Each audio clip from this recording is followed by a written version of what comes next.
Today we're going on a 20-mile route. We're starting at North Gimston at the foot of the Wolds, crossing across to Hummanby near the coast. It follows the Great Wold Valley. Although a valley, it doesn't have a river running along it, just an intermittent stream called the Gypsy Race that rises at Warham-le-Street and empties into the harbour at Bridlington. North Gimston is 5 miles from Moulton, so let's start.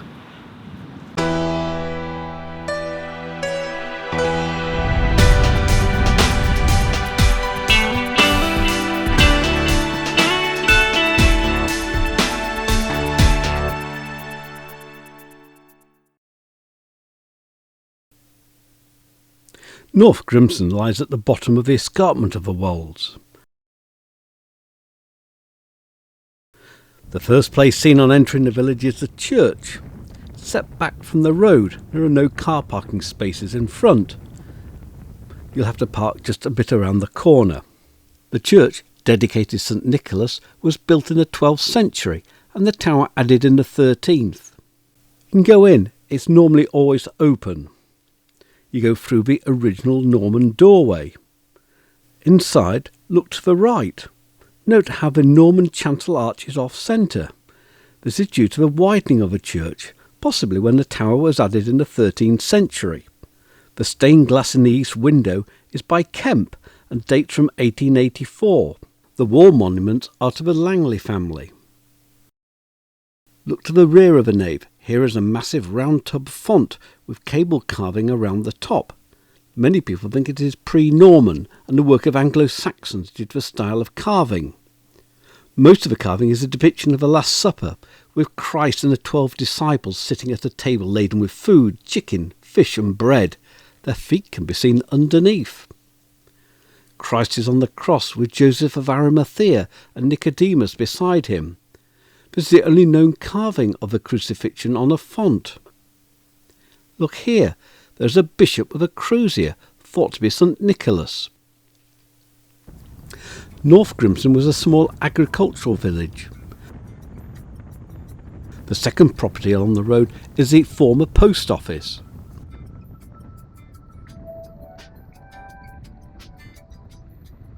On the next corner at the right is the village hall. This is a former blacksmith shop.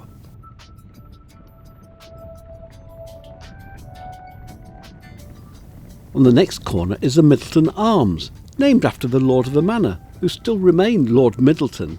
They owned the Birdsall estate, just a little further along. The pub was able to survive because on the 19th of May 1853, the Moulton to Driffield line came through here and North Gimston had its own railway station. The line closed on the 5th of June 1950. Let's now leave North Gimston and climb 600 foot up the Wolds escarpment. It opens onto a plateau before dropping down to Duggelby. These chalk hills are the most northerly in Britain. They were laid down over a 30 million year period over 65 million years ago, when the area was covered by a sea and decaying shellfish created the layers of chalk. They run from the Humber estuary in a crescent to Flamborough Head. The area is notable for its dry valleys. This was created in the last ice age by meltwater draining across the plateau. Duggelby has one of the largest round barrows in Britain. Locally they are called a how. The word comes from the Old Norse ha, which means man-made mound.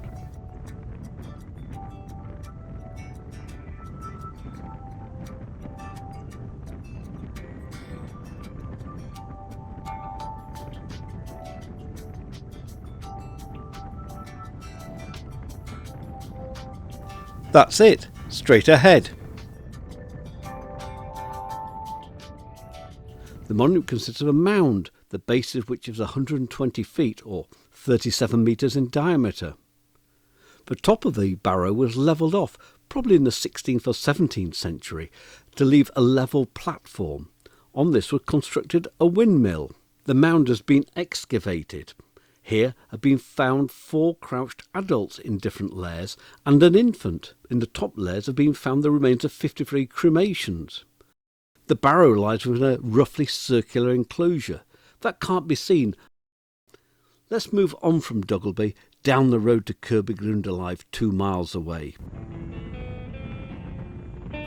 The road runs along a bit of a ridge where you're level almost with the top of the steeple of a church.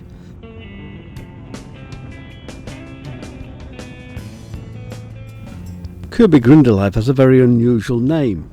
It was once a very important religious centre, with a church, its tithes and lands being given to support Kirk and Priory in 1125. The Priory is not far away, it's on the A64 near Castle Howard. The Kirby bit means church. The Grindalythe bit is a mixture of Norse and Old English, meaning on the slope of the Crane Valley. The crane here being a bird.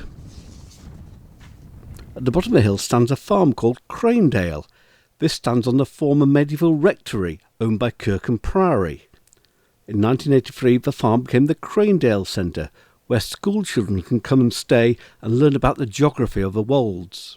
On the corner is a former shop called the Old Drapery. This was built by the Sykes family of Sledmere House, and they built a number of the cottages along the road leading to the church as well. On the right hand side of the road is a Gypsy Race.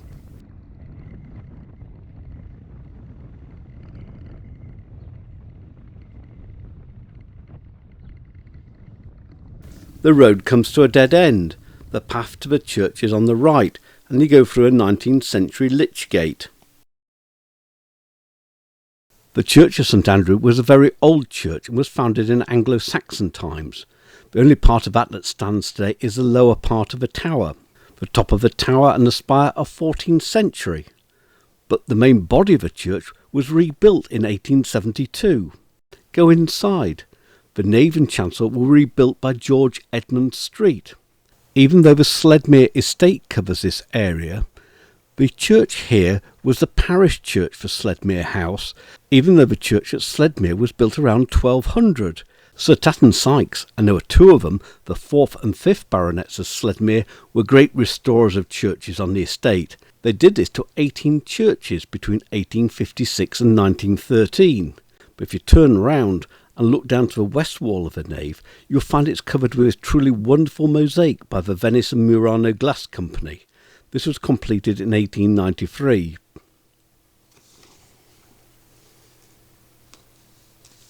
From Kirkby Grindalythe it's 2.5 miles to West Lutton. There are 2 Luttons, west and east, and they're separated by about a mile. It is thought that these developed independently, as they weren't part of any one manor. Today, West Lutton, which we see first, is the larger of the two. Together they are both known as either Luttons or Luttons Ambo. The word Ambo means two.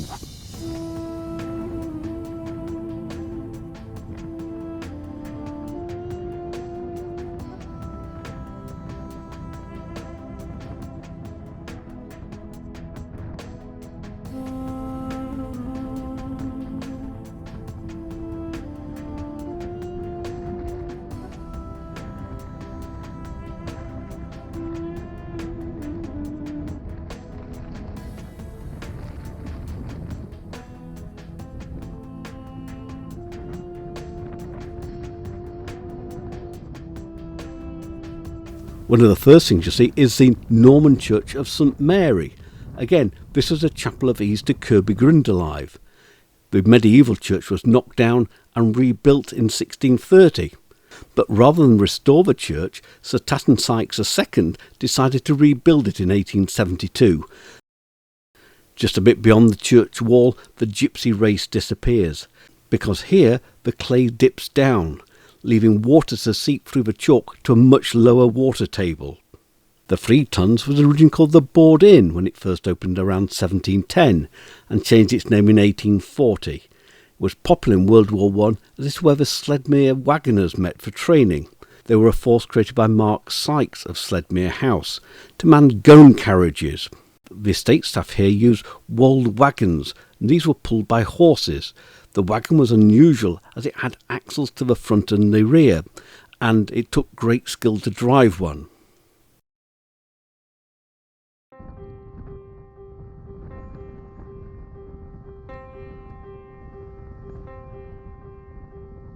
This is a former Methodist chapel at the end of the village. East Lutton also had its own, despite only being a 15 minutes walk away.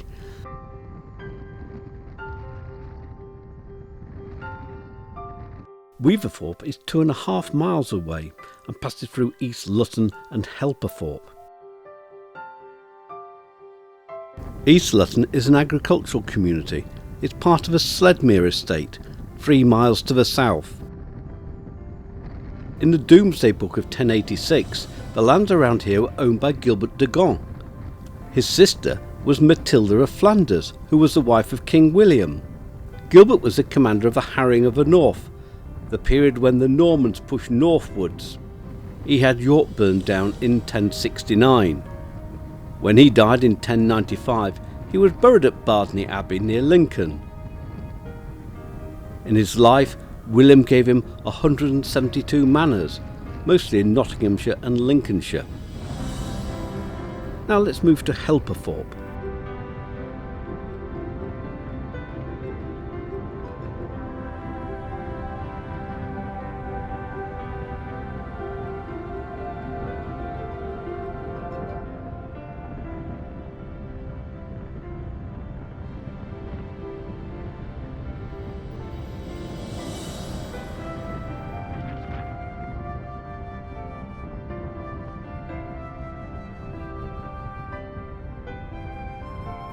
Although the church can be seen from the distance, there doesn't seem to be any entrance to it on the main road. At the end of Manor Farm, the right of way is up through the farmyard and past the cottage until you reach the church gate. The importance of these very old churches is that they weren't built of chalk instead of gritstone that was coming from Birdsall, now 11 miles away and just west of North Gimston, meaning that it had to be carried all the way up the Wolds escarpment. The church was rebuilt by George Edmund Street between 1871 and 1873. It was he who added the small spire. The church was at first a chapel of ease to Weaverthorpe Church, but became a parish in its own right in 1248. Like the other churches here, what makes them distinctive on the inside are the painted roofs, which were done in Victorian times. And this is much more lavish in the chancel.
Pubs like the Bluebell were at the centre of village life.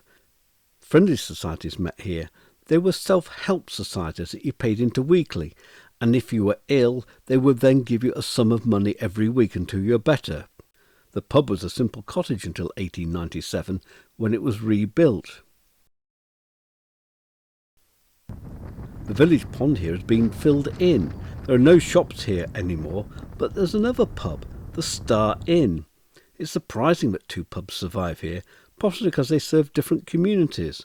The Bluebell was for the better-off churchgoers, whereas at the Star it was for the farm labourers, and this was where in November the hiring fair was held. Here farmers would come and employ people for the forthcoming year. The turning off the main road leads up to the school and the church. In this area has been found Roman pottery of the 4th century, Anglo-Saxon pottery of the 9th century, suggesting it has been occupied for 2,000 years. The lands around here were given to the Archbishop of York. It is thought that an Anglo-Saxon church stood here until the present one was built. The church you see today, built around 1120. George Edmund Street also restored this church in 1870. The circular base nearby held a cross, but this was damaged by a storm in the 1980s. The effigy that stands in front of the porch is that of a lord of a manor. At one time it would have been inside, surely where it should be today. The sundial above the door says, "In honour of the Apostle St Andrew, Herbert of Winchester founded his church in the time of King." The rest of the inscription is lost. Herbert was the father of St William, Archbishop of York. He was sainted in 1227. The north wall was rebuilt by Street. He had to take the wall down as the stone was so wet due to the amount of soil being washed off the fields behind it. The chancel screen is brass and added in the restoration. The statue of St Andrew is Victorian and by sculptor James Redfern. The east window was enlarged in the 14th century, but all the stained glass is Victorian. The triptych-style altarpiece, or reredos, is by London company Clayton and Bell, as is the stained glass. The ceiling was painted by London company Bell and Armand. The Bell in this instance was the brother of Alfred Bell of Clayton and Bell. The font is early 12th century and is covered in circles and octagonals with crosses in them to represent the saltire cross of St Andrew. We now return back to the main road. The village is the only one with a Methodist chapel in current use, maybe because John Wesley came here in 1781 and formed the first society. Others have been converted into houses, or, as in the case of that at Helperthorpe, was demolished in 1997.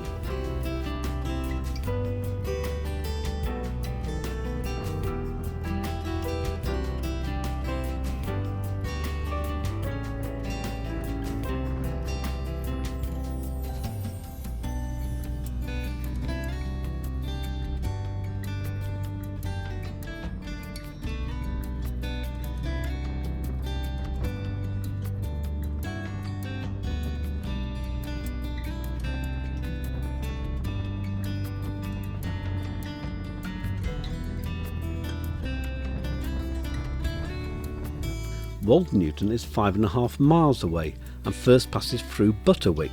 It is notably mostly a farm. It had a farm shop here until 2018, and now the nearest shop is at Sledmere, or unless you travel to Hummanby a few miles away.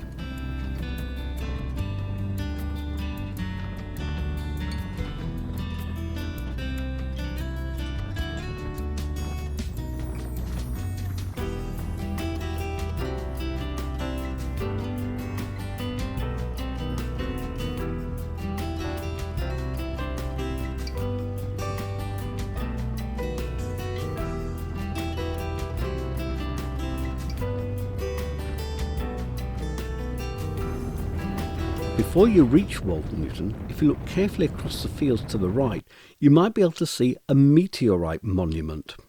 There are no paths up to this. The monument was erected by Major Edward Topham of Wold Cottage, which is now a farm and bed and breakfast, and it was on the spot where a meteorite was found, just missing farm labourer John Shipley. It was so extraordinary at the time that the stone was presented to the Natural History Museum in London, where it still is today.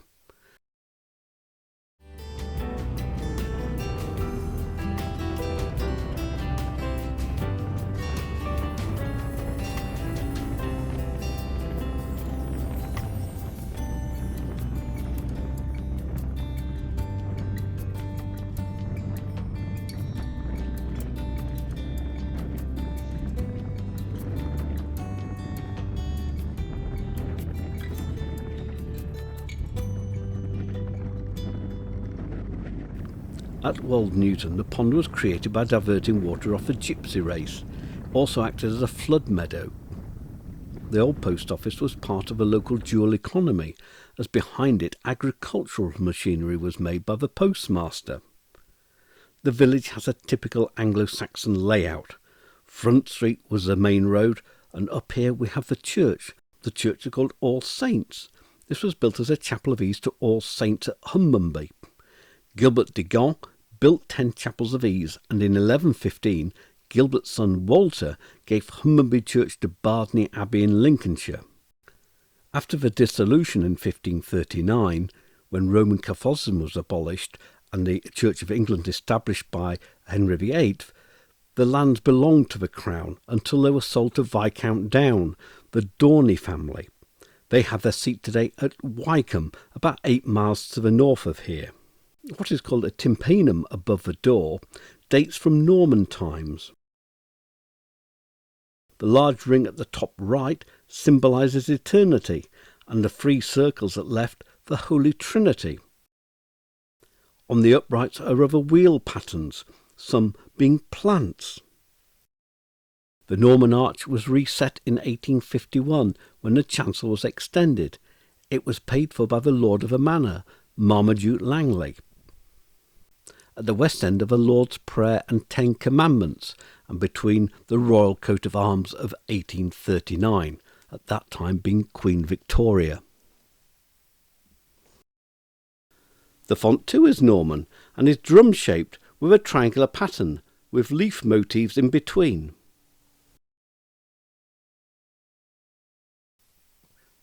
This property was built as a school in 1852. At first it was a one-room building and then extended in 1871 due to the growing population. The village still has a primary school today, but that school was built in 1967. The former Methodist chapel, built in 1839, became redundant and is now the village hall. The main road to Bridlington was realigned in 1776 to its present course, really to avoid the Gypsy Race.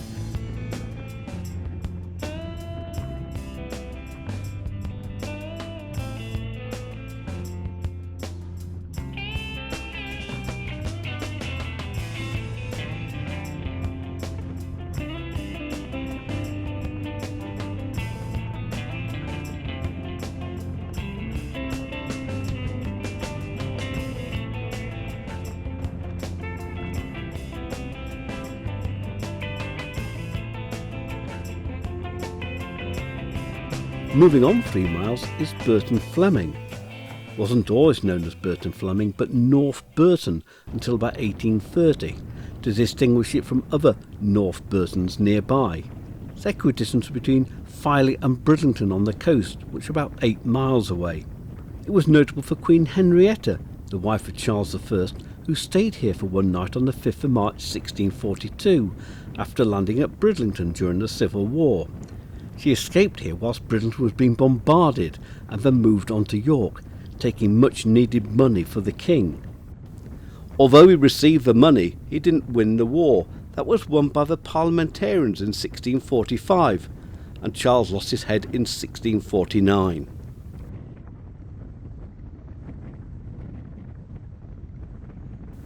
The Gypsy Race often dries up during the summer months. Here it runs northwards, then at the end of a road turns south-eastwards to Bridlington. It flooded in 2012 and put the village under 2 foot of water. The end property was a local butcher, but this closed in 2017. The unusual pump, called Blackjack, is made of cast iron and has 2 handles and a wooden case to draw water from the aquifer. Next to it is a water fountain. The Burton Arms stands at the junction of the Hunmanby and Bridlington roads. We're turning left here to go towards Hummanby. Near the junction is the former Wesleyan Methodist Chapel of 1869. It closed in 2016 and in 2018 was converted into a house. The village only has a population of around 350 people, but there are still 7 working farms and still has its local post office. Higher up still, the primitive Methodist chapel of 1838 is now a house.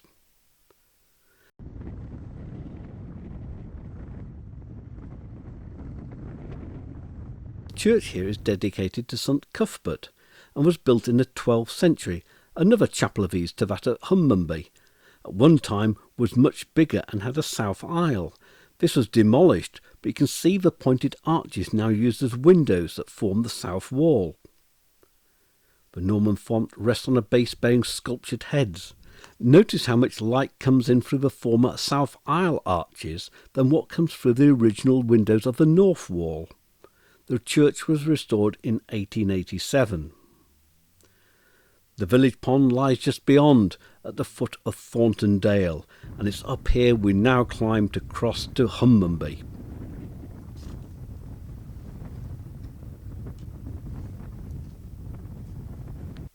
Hummanby is 4 miles away from Burton Fleming, and the road goes up to the escarpment top and then drops steeply down into the village. Hummanby means farmstead of the houndsman. Today it's quite a large village with a population of 3,500. If you turn to the right, there's a railway station on the Hull to Scarborough line that opened in 1846. 101 years later, in 1947, a link just down the line went to Butlins holiday camp at Filey, where the cost of a week there included a rail ticket. We're turning left to the village centre. On the left is the Folly, a purpose-built ruin that was built in 1825. The stone came from Filey Brig, and this was the gateway to Hummanby Hall. The garden here later became a park and is now a golf course.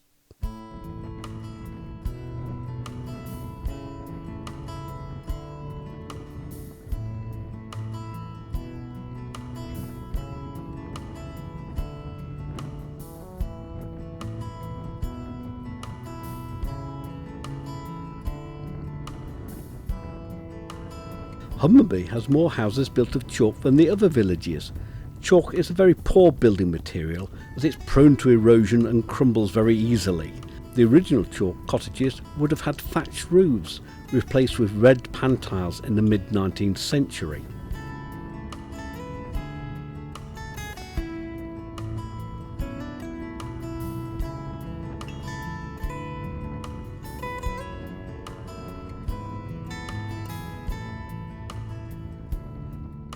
The Co-op store is the former Wesleyan Methodist Chapel of 1871.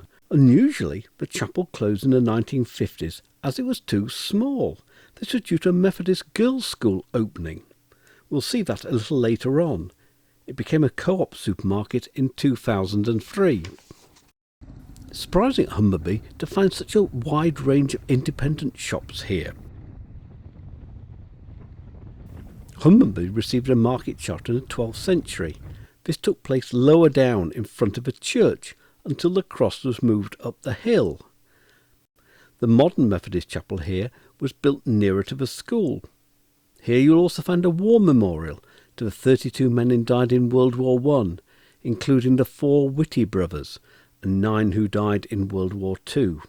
Hummanby Hall, just up the steps, sits on the site of a Motte and Bailey castle. It didn't last long as it was destroyed in 1144. The hall that we see today was built around 1650, although the central section is of 1720. It replaced the low hall that was built in Norman times. We'll see that a little later. The wings were added in 1810.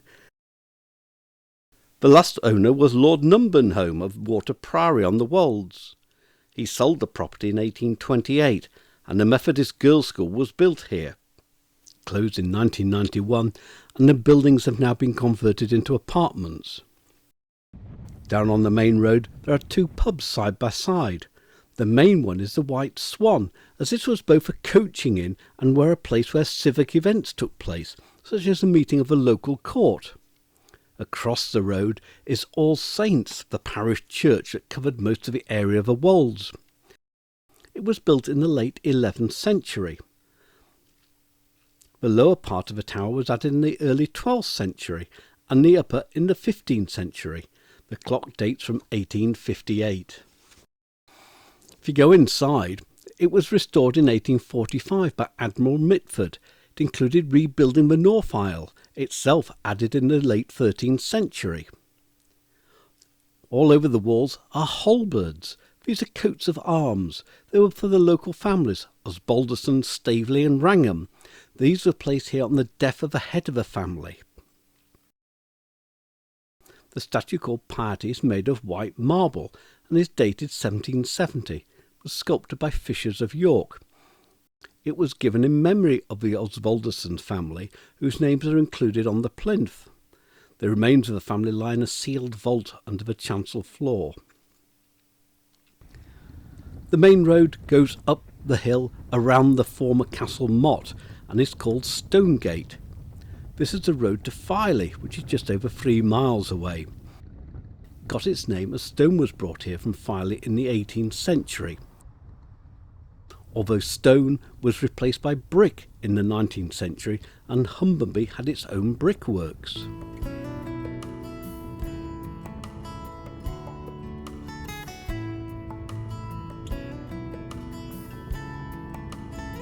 Stonegate, the chalk-built cottages, they were built around 1690 as single-storey cottages to begin with, and then were raised in the mid to late 19th century.